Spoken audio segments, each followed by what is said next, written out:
Toto kabisa ari kuyaga. Yola. Wane. Araje ni ugiye kwakira yakano kuri kontwari. Araje aramwiyakira. Aze kudufasha twakirire yaka. Aje kudufasha pundure yaka. Isa. Yakanga yavuze ngo arongeramo agacupa n'abari wo mwakira kuri kontwari. Barundinganize n'ameza abantu. Na n'ubu tuvugana ngiye ndi umunyamerika. Mbarirwa ahantu bita Kansas, Mississippi City. Ntacyo nteganya rero gukora hano mu Rwanda. Nitsenge zo kunyogoye ko ziryoshyera. Singora urufunguzo rw'amakuru. Ahubwo ngiye hari icyo namusaba. Rwose nk'umugore w'inshuti yanjye w'umuvandimwe wanjye nta gakobwa hano za Nyabihu keza gafite umuco ku buryo nanjye muri uyu mwaka nakibikaho nanjye nkagira umudamu nk'umugabo nk'umugabo wawe. No ntago bakundaga abagabo basambanaga.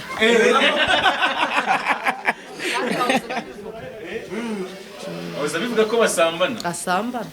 Naraye Nyamirambo, nararanye n'umukecuru urukundo. Kandi nanyweye inzoga nyinshi. Niyo mpamvu urugendo twakoze. Wanguraga akantu kakubwira ati wapi.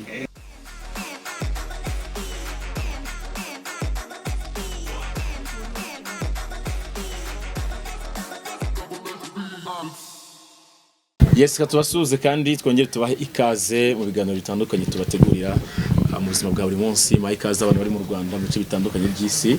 Hanyuma uyu munsi twakoze urugendo turi amateleviziyo atandukanye nkuko muri kubibona, turi kumwe n'umuvandimwe Muvunyi TV.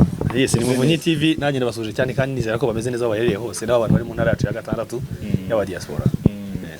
Swe wenyine mbere ko tuza kuwakira umutumirwa wacu twakoranye urugendo rurerure turi kumwe n'umuvandimwe hano AB byatuvunnye byagoranye n'ahantu kure tugeze hano bita Inyabihu duciye mu nzira ndende cyane kugira ngo tuhagere tuje gusura abavandimwe abantu bose bari hano n'abavandimwe bacu ya ni Good News TV Muvunyi TV Iris TV mu buryo bwo kugira ngo tuzenguruke u Rwanda rwose tuganiriza abanyarwanda. Nuko bimeze tukaba rero turi kumwe n'umugenzi cyangwa se umutumirwa wacu tugendana mu kazi ka buri munsi ni Yakamwana muramuzi. Nubwo rero bitari byoro cyangwa se bitanoroshye kugera ahangaha kwa Isa New Boy akabari ke muri kukabona hejuru niho akorera yakameze neza. Meze fresh kabisa. Naribi. Ndishimye cyane kongera kugera Nyabihu. En tout cas vraiment na seperi penza umuvandimwe rwose yarashinze akabari. Buryo muvandimwe yateye imbere biradushimisha twese. Ibya famille. Mu byukuri Inyogoye mu minsi ishize yakoze ubukwe na madamu we bajya mu rukiko bigenda neza ko twavuze ngo wanamuganirika tumusure turebe n'akabari ke kuva yacinga akabari nubwo twagira ahangaha ariko Yakamwana barayirukanaga ibishize nabwo aravuga ati nshaka kujya kunywera mu kabari k'umuvandimwe nkamusuhuza nkari uko ameze.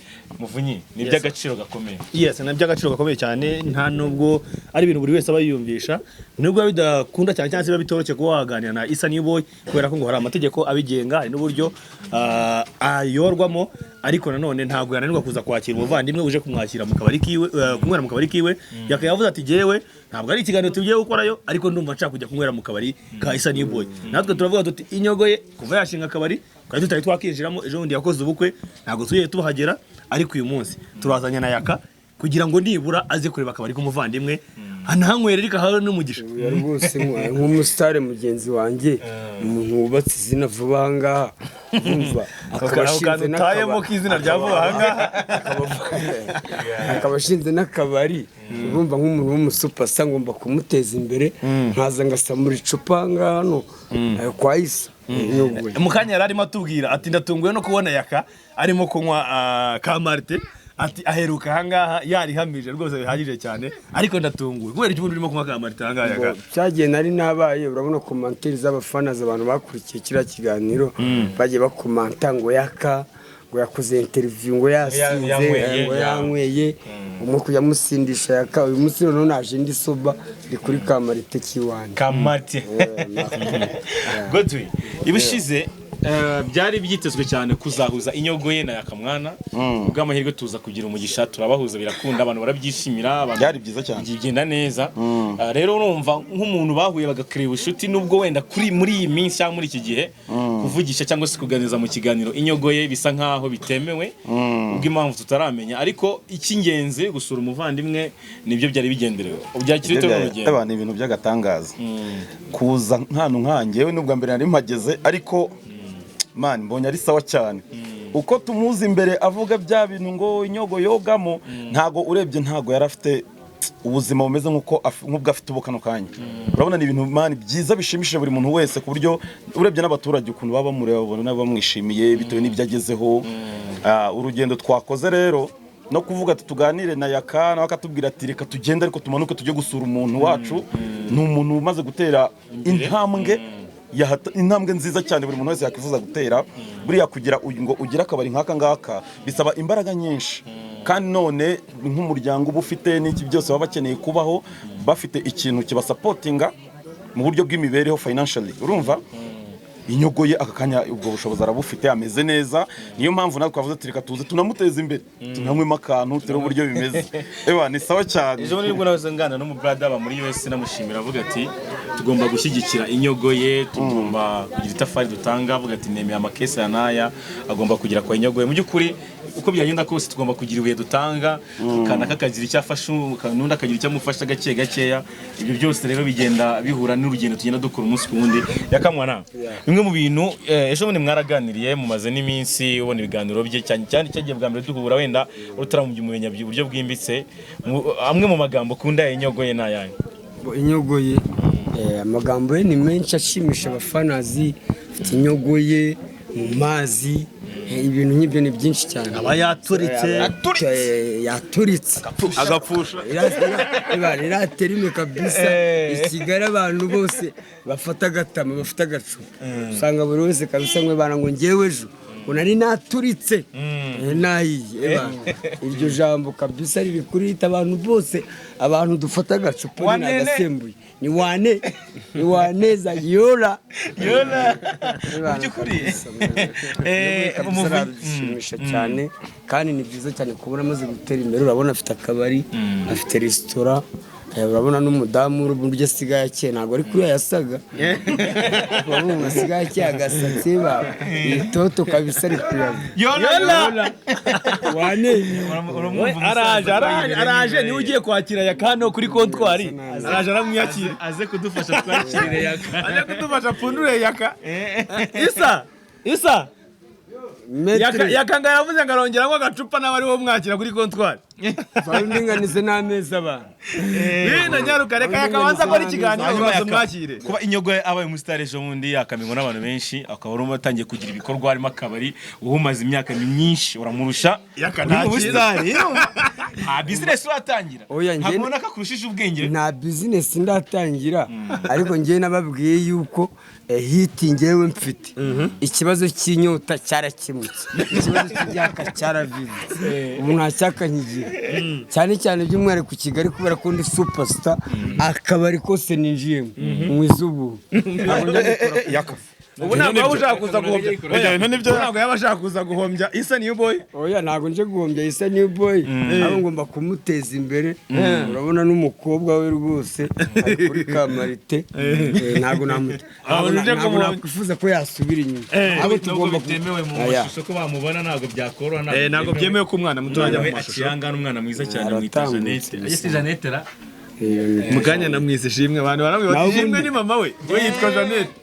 Nabona ngiye ntabwo nifuje, ntabwo naje kumuhombya, ahubwo ngomba kumuteza imbere. Ariko tuhageze tubuze inyama noneho, wenda Isa araza kubidusobanurira tubwire inyama impamvu tutazibonye. Tubuze inyama. Nanjye nari mfite gahunda ko ndi burya akaburushete hano, ariko aratubwiye ngo hari hano n'akazingaro ngo hari itungo ngo twakwifashisha mu cyumba ngo asanzwe ateka. Aratubwira ati inyama nazihari zihene, ariko hari irindi tungo mushobora kuza niba ari inka n'amahoro. hanyuma gatanu nabi inama nyinshi. Hanyuma Yakamwa mu by'ukuri inyogoye cyangwa se Kamaze Mena Godwin hari ibibazo byinshi wabaza Yakamwana tutaza kwiyarira ijambo. Yaka mu by'ukuri wavuze ngo ntago ushaka kumuteza inyuma cyangwa kumuhombya, sibyo? none se mu by'ukuri wenda nk'ikigero agezeho cyangwa se level agezeho kano kanya ndakeka urayibona ni level nziza n'urugero rwiza agezeho bitewe n'ukuntu ziyatangiye ntako bimeze hari imvugo igezweho ntako bimeze urumva icyo gihe ntako byari bimeze byaranze yaka uboye ntako hari ukuntu bimeze oya ubu ngubu rwose urabona umuvandimwe ari gutera imbere kandi urabona ko kuko hari ikintu cyahindutse ku buzima bwe urabona umudamu warakiye rwose ari kuyaga ese ko wibanze ku mudamu we cyane icyo wibanda ku badamu b'abantu uyu ni uko ari mwiza none se ubwo bituma nibaza ubundi wowe isa anshakira ikibando hano mwereke umuntu ari bukubite ariko yakaka udashaka wowe kudashaka ubundi bimeze bite kwanza wowe kudashaka ndavuye ngaracyari umwana mbonye ntabwo ndi umwana ariko ntabwo birajya mu buryo uzi ko niga muri segonderi mu mwaka wa 3 wari umusitari hano muri iki gihugu kandi uri mukuru mwaka wa 3 urambeshye ninjye kuri entertainment 2019 ese wavugaga mu 6 ubwo hanyuma yaka bimwe bintu biri kuba inzitizi zo kudashaka umugore urabona Isa New Boy urebye mu myaka niyo mutanganura muruta nakurana muruta by the way ariko uramurusha ubustari kuko watangiye wabaye umusitari imbere ye none aka kanya afite umudamu afite umwana yitaho ubuzima bumeze neza wowe harabura iki urabona kugira umwana ko nari byiza ni byiza cyane kandi nanjye biranshimisha kubona umuvandimwe afite umwana ariko Isa ntabwo umugore ntabwo yamukuye muri entertainment aninjira muri entertainment muri industry nyarwanda yarasanzwe afite umugore uretse ko nyine cyahindutseho n'ukuri ateye imbere ese ikibazo gihari nakubaza nk'ubu ngubu wabibonye wahanageza waraje mbere ye ukaba umusitari imbere ye niki kintu uri guteganya byibuze ngo nawe ntako bimeze ihinduke ibe hari uko bimeze urateganya iki koko mu by'ukuri ngewe ndi umugenzi ngewe ejo buri mu kwa 7 ndaba ndi muri Leta Zunze Ubumwe za Amerika na n'ubu tuvugana ngewe ndi umunyamerika mbarirwa ahantu bita Kansas Mississippi City ntacyo nteganya rero gukora hano mu Rwanda kugira ngo ugezeyo ese niwasiga umugore hano mu Rwanda akazagusangayo nyuma umugore bishobotse namusiga akazansangayo nyuma nkazamudekara n'iki kiri kubura narabura iki mbona ubushobozi butaraboneka nese ubushobozi twamajije kubona yuko na Isa New Boy nawe ajya kurongora ntabwo yari afite ubushobozi buhambaye nubwo byatangiye kugenda bikunda kubera yuko urugo rwagezemo umugore hakaza n'umugisha nubwo busitari bukaziramo yakakurongora bisaba amafaranga ze nese tuvuye ko nazi guteretera abo nyine ni cye kibazo ngewe rero ibintu byo gutereta ngewe ibintu byo gutereta byaranyishe rwose n'uburyo mbayeho ngewe ngura ku kiro narabisobanuye ngewe ngura ku kiro sobanurira abanyarwanda hari umuntu utabyumva ibyo bintu ugura ku kiro ni gute ngewe bya bintu byo gutereta ngo sheri ngo I love you ngo ndagukunda ayo magambo ntabwo nayabona ngewe ndaza nkakubwira ati nangaye ndaguhanga Asiyaka hari abantu bajya bavuga ngo hari ibintu byo uvuga utari se urimo ari ibintu urimo bandi bakagira ngo ni inzoga uyu munsi nta nzoga wanyoye nta nzoga nanywe ni ibyanyabyo ni seri unabivuze uyu munsi uri soba nta kibazo ufite bivuze ngo ujye ugura ku kiro koko ngewe ngura ku kiro rwose nese yaka ntabwo ujya utinya zino ndwara zishobora kwanduriramo samutari n'ibiki byose umusore yari mu rukundo ari gutereta inkumi ubona byakuje na usibye wenda ubona imbogamizi zikomeye mbwira minwa 5 ngewe rero ibintu byo gutereta rwose byaranyishe cyakora mfite amafaranga nakoresha amafaranga ariko gutereta ni ibintu ubona ikigoranye cyabyo ari iki ubona ikigoranye cyabyo ari iki mbo nta kigoye nyine ni kakamenyero nyine yakangiye reka nsubire inyuma ho gatoya uragira uti nanjye ubwanjye nta cyizere nifitiye mbese muri wowe ukeka yuko za ndwara zagufasha none se iyo wifashe ukajya kumanuka Kizimbabwe utazi muzima ariko uravuze ngo nta cyizere wifitiye mu by'ukuri nk'iyo umanutse ku muntu utazi kuki utumva ko waba ugiye kumuha nawe ibyo bintu ufite kuki utajya ubitekereza nabyo birashoboka nyine ubitekerezaho iki nangwa wakanyanduza ko tuba twahuye nyine hanyuma mu zimwe muri gahunda zanjye n'izina tuzindura ni ukwinjira kwa Inyogoye akatwakira tukareba naho ibikorwa by'aho bigeze tukanamuramutsa niba ngombwa n'ibitanakunda nta kundi nyine muri zo gahunda umva kubera ko yakayaje kuvuga ati ngiye kunywera ku Inyogoye kandi Inyogoye agomba kumwakira kugira ngo nibura anamuhe karibu mu kabari ke n'ubutahazajya naza yakanageye n'ahangaha reka twinjiremo Isa New Boy atwakire yaka hanyuma wa mugani yakanatubwira uko abonye N'inshuti ye reka. Mbagara ni inshuti yanjye kabisa. ni inshuti yawe cyane Ni umuvandimwe. Jado kugira ngo mureke twinjiyemo tugakomeza gutinda kugira tunakomeze n'izindi gahunda tubwire Isani Boy atwakiriye yaka inyogoye yo nakatitaba arahari yahoza tuvugisha se Ariko mbona afite n'amaredi waragira ibyuma peti mitsingi sikore Isani Boy Isani Boy ashaka kuba yaciye igikari wino ndinganize na mitsingi ba numve mitsingi z'Inyabihu buryo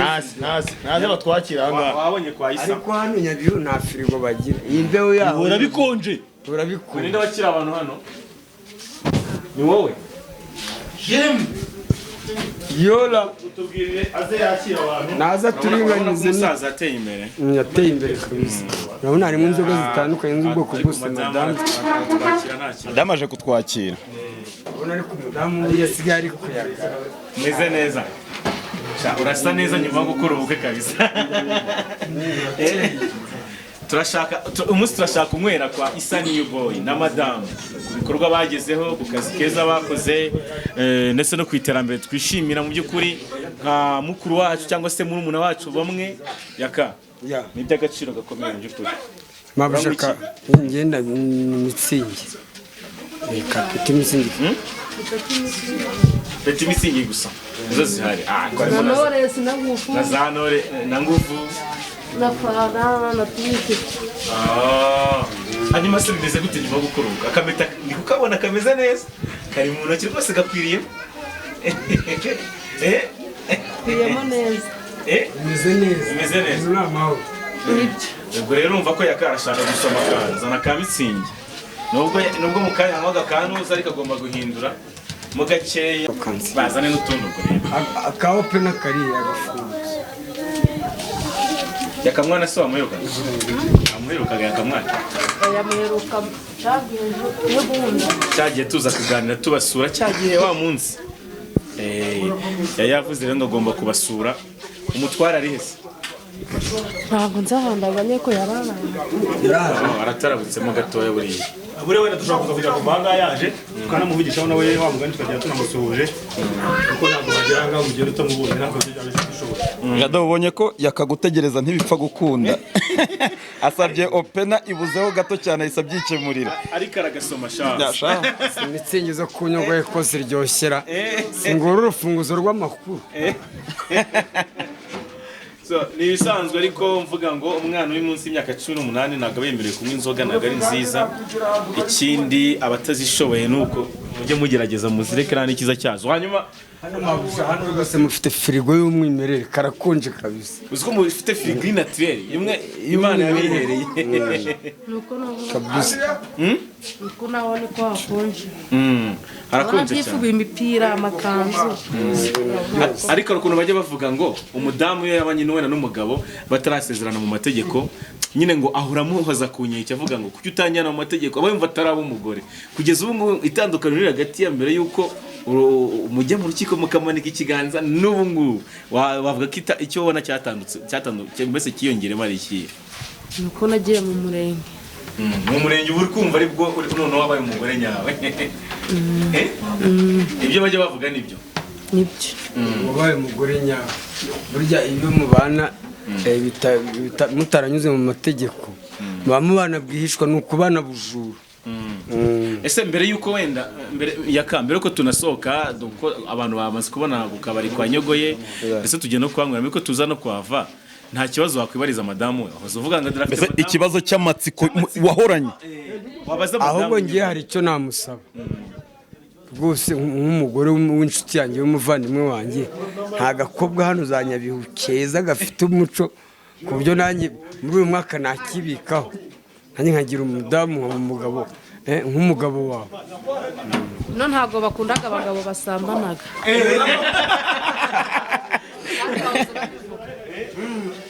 wahoze bivuga ko basambana Asambana.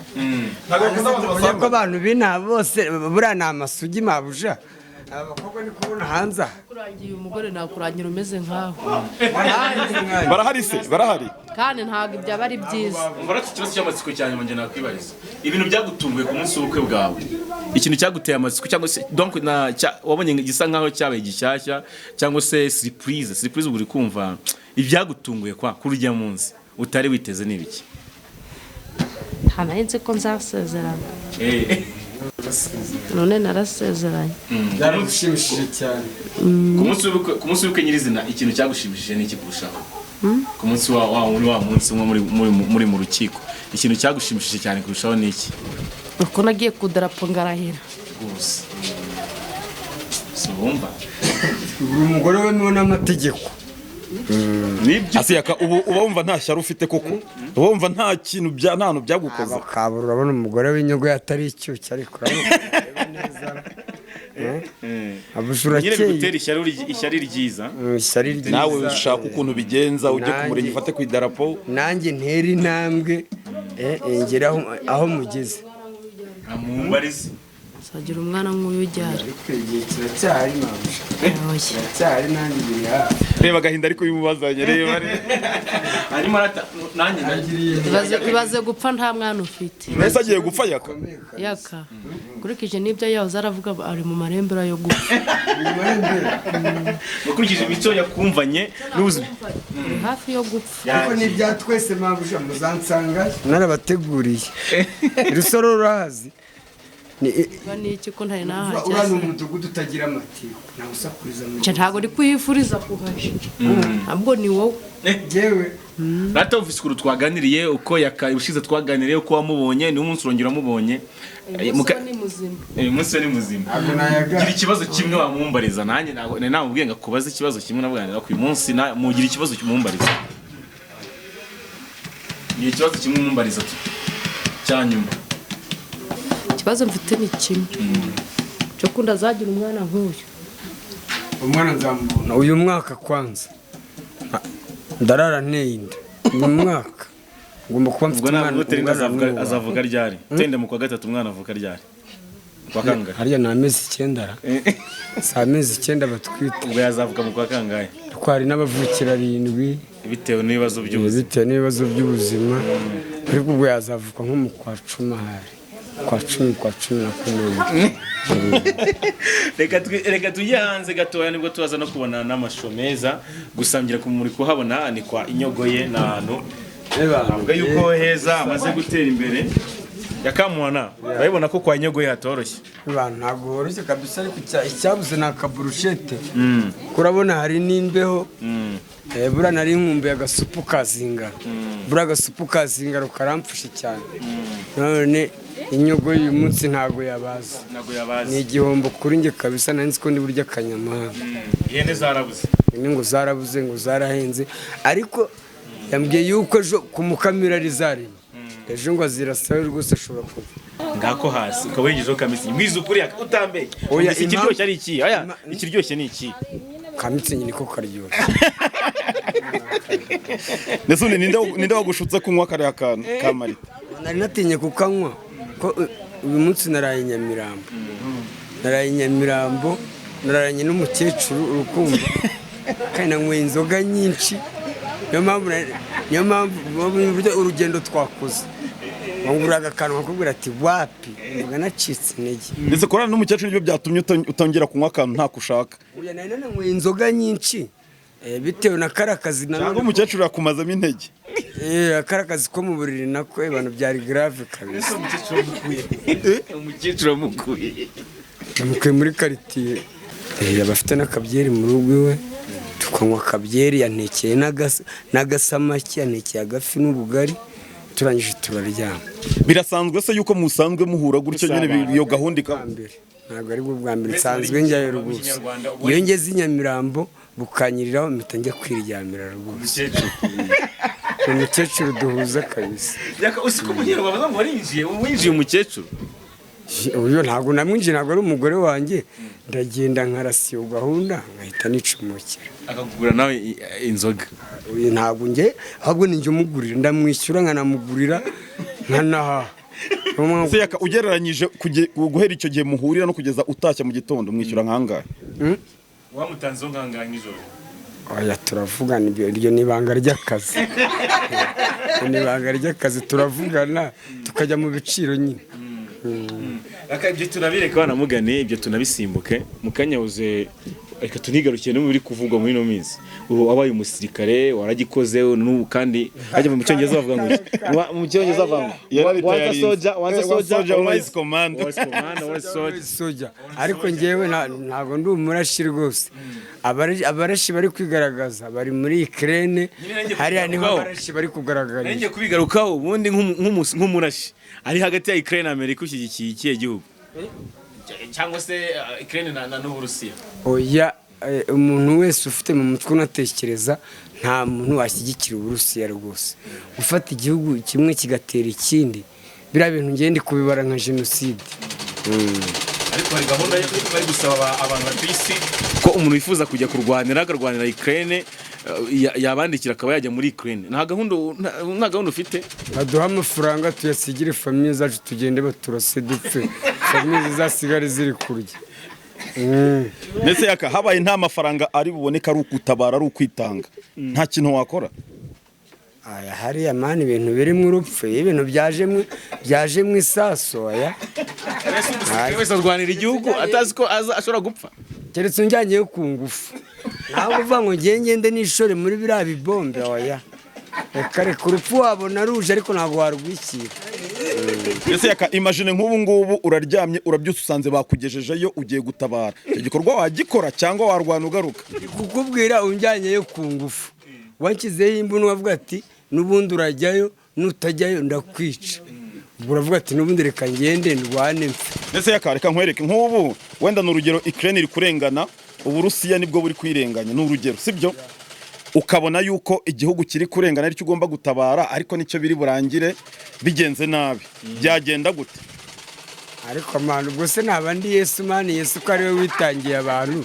njye urumanye najya kwitangira Ukraine ego bari kurengana turi kubibona ariko ntago wajya kwitangira umuntu mani umuntu ugwitangira umuntu ko ari bake kuri iyi si ari ibihugu bimwe na bimwe bahoze basereza ngo byasabye ngo Uburusiya ngo gushyira intwaro hasi harimo n'Uburundi ubundi ubona mu bihugu byo muri Afurika ari igihugu cyabasha kurwanira ntambara mumboniza iriya niyo mu rwego rwo hejuru iriya ni urundi rwego iriya rwose ni intambara yo mu rwego rwo hejuru ntabwo ari nka za zindi zacu zina ahangaha naha se turwanize intambara turwanize intambara inahayaka ese muri Kongo ntabwo byombi intambara zihorayo ese naha ni muri Kongo hano turi ni muri Kongo ariko ndi umukongoma kuvuga ahubwo hakurya izo muri Kongo izo barwana bakavuga ngo ina none si muri Afurika se turi mu Rwanda bro turi mu Rwanda ariko ni muri Afurika nabonye wambaye igisirikare nabonye igisoso nari kukikubaza nabonye wambaye igisirikare ngira gushaka kwereka abantu ko kujya muri Ukraine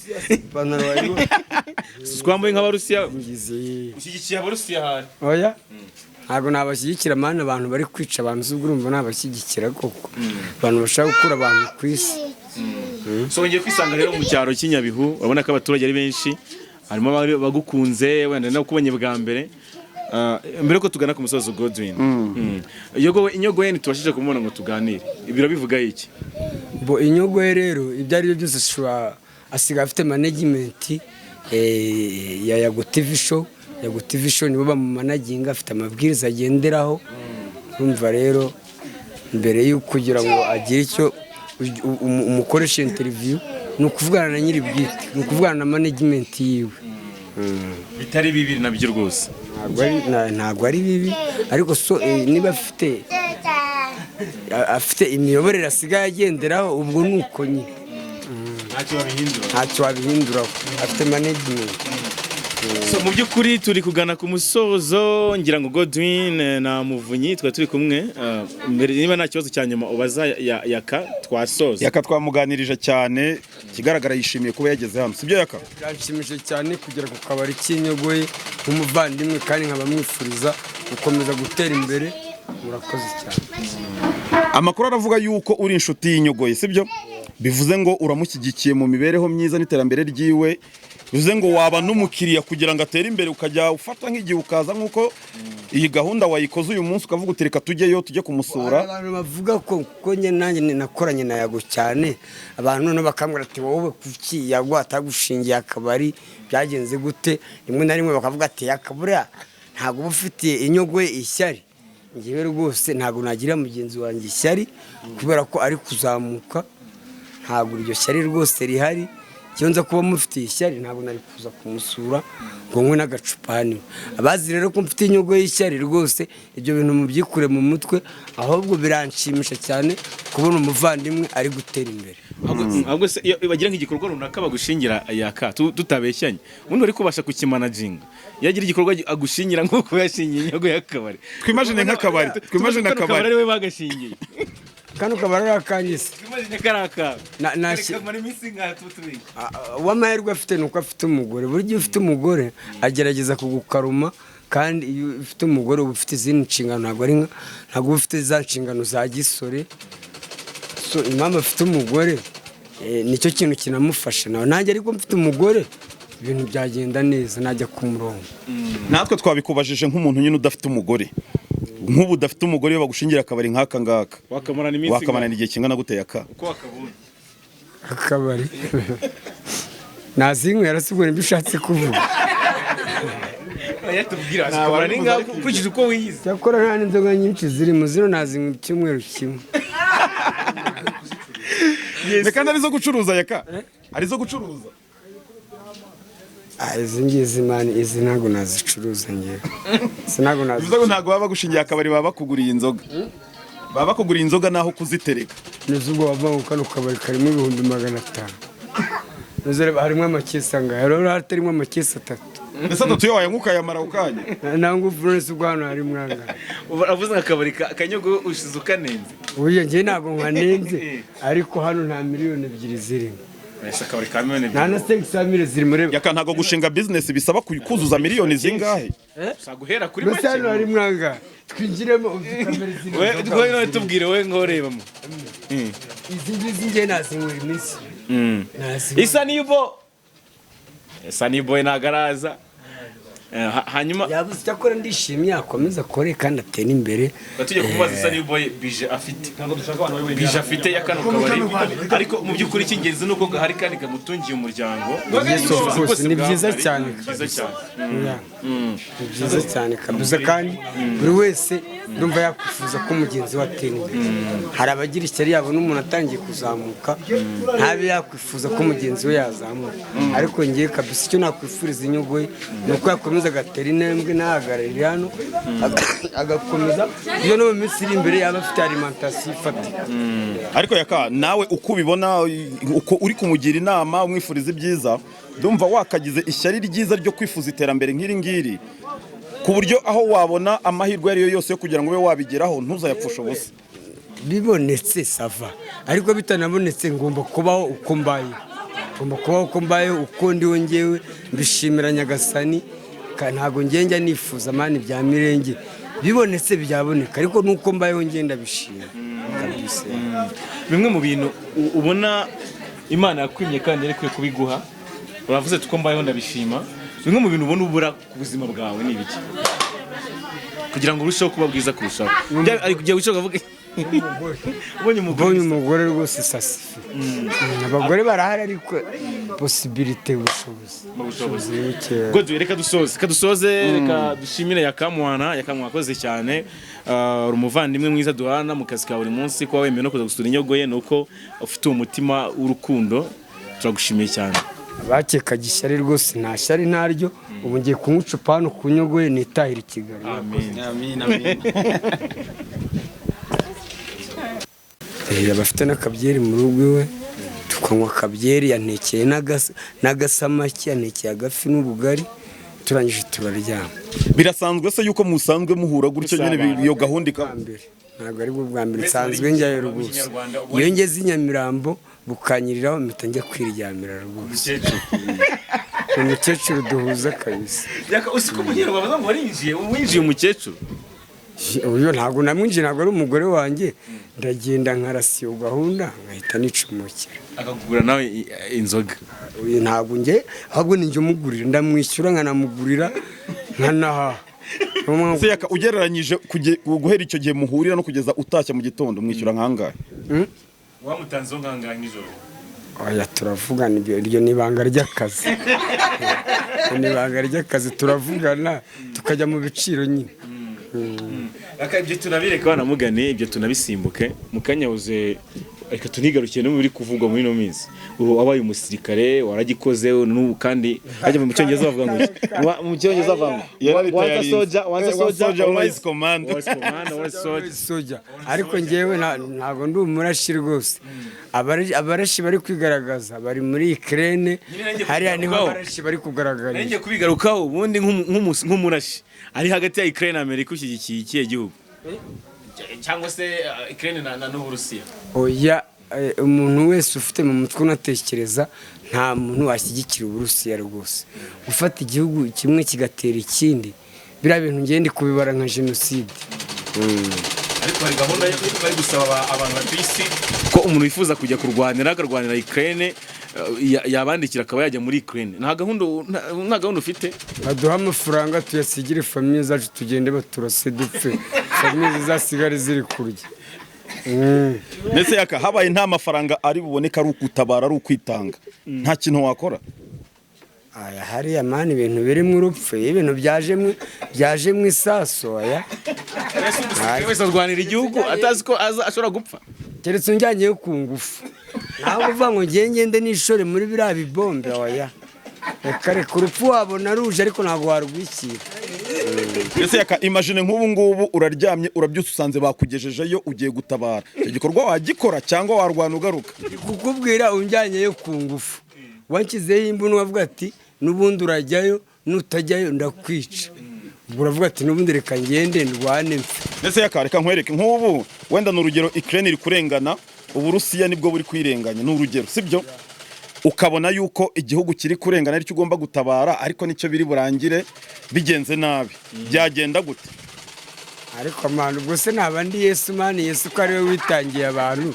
njye urumanye najya kwitangira Ukraine ego bari kurengana turi kubibona ariko ntago wajya kwitangira umuntu mani umuntu ugwitangira umuntu ko ari bake kuri iyi si ari ibihugu bimwe na bimwe bahoze basereza ngo byasabye ngo Uburusiya ngo gushyira intwaro hasi harimo n'Uburundi ubundi ubona mu bihugu byo muri Afurika ari igihugu cyabasha kurwanira ntambara mumboniza iriya niyo mu rwego rwo hejuru iriya ni urundi rwego iriya rwose ni intambara yo mu rwego rwo hejuru ntabwo ari nka za zindi zacu zina ahangaha naha se turwanize intambara turwanize intambara inaha yaka mbese muri Kongo ntabwo ujya wumva intambara zihorayo ese naha ni muri Kongo ahantu turi ni muri Kongo ariko ndi umukongoma kuvuga ahubwo hakurya izo muri Kongo izo barwana bakavuga ngo inaha none si muri Afurika se ubwo turi mu Rwanda bro turi mu Rwanda ariko ni muri Afurika nabonye wambaye igisirikare nabwo igisoso nari kukikubaza nabonye wambaye igisirikare ngira gushaka kwereka abantu ko kujya muri Ukraine twambaye nk'Abarusiya ushyigikiye Abarusiya hari oya ntabwo nabashyigikira mani abantu bari kwica abantu z'ubwo urumva nabashyigikira koko abantu bashaka gukura abantu ku isi so ngiye kwisanga rero mu cyaro cy'Inyabihu urabona ko abaturage ari benshi harimo bagukunze wenda no kubonye bwa mbere mbere ko tugana ku musozi Godwin inyogoye ntitubashije kumubona ngo tuganire ibiro bivuga iki bo inyogoye rero ibyo ari byo byose asigaye afite management ya Yago TV show Yago TV show nibo bamumanaginga afite amabwiriza agenderaho urumva rero mbere yo kugira ngo agire icyo umukoresha interview ni ukuvugana na nyiri bwite ni ukuvugana na management yiwe bitari bibi nabyo rwose ntabwo ari bibi ariko niba